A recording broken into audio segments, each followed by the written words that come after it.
Uttar Pradesh's Chief Minister Yogi Adityanath, in an interview to a news agency, addresses a range of hot button issues, including the Kunal Kamra Eknath Shinde controversy and the state's crackdown on criminals as well. Take a look at what Uttar Pradesh's Chief Minister has to say. यही डंडा इन बेटियों की सुरक्षा करता है, इन व्यापारियों की सुरक्षा करता है, इन दंगाइयों को और इन अपराधियों और माफियाओं को ठिकाने भी लगाता है। ये जो आपका जो दबंग स्टाइल है, नहीं, दबंग स्टाइल नहीं, ये हमारी शराफत का स्टाइल है।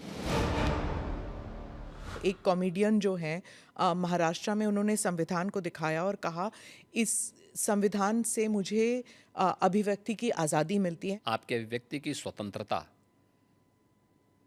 किसी दूसरे पर व्यक्तिगत प्रहार करने के लिए नहीं हो सकती है।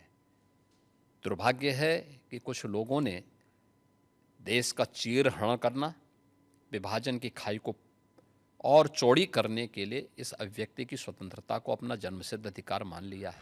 कर्नाटक सरकार के द्वारा धर्म के आधार पर आरक्षण, यह बाबा साहब भीमराव अंबेडकर के द्वारा दिए गए संविधान का अपमान है।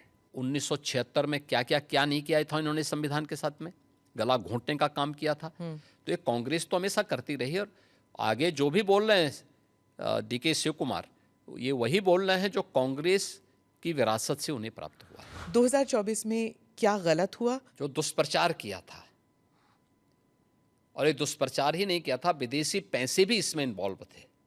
जॉर्ज सोरोस ने तो बहुत पहले इसकी घोषणा कर दी थी। सोरोस के पैसे यूपी में भी लगे थे। मैं कह रहा हूं पूरे देश में विदेशी पैसा इन्वॉल्व था लोकसभा चुनाव के दौरान, जिसमें कांग्रेस और उसके सहयोगी दलों ने, जो भी इंडी गठबंधन से जुड़े हुए दल थे, ये लोग धड़ल्ले से उसके लिए डायरेक्ट इनडायरेक्ट उसमें लिप्त थे और उसी के माध्यम से इन्होंने पूरे चुनाव को प्रभावित करने का प्रयास किया था। यह कृत्य देशद्रोह की श्रेणी में आता है। आपने ये 2-3 बारी कहा कि सत्ता चली जाएगी, त्याग देंगे।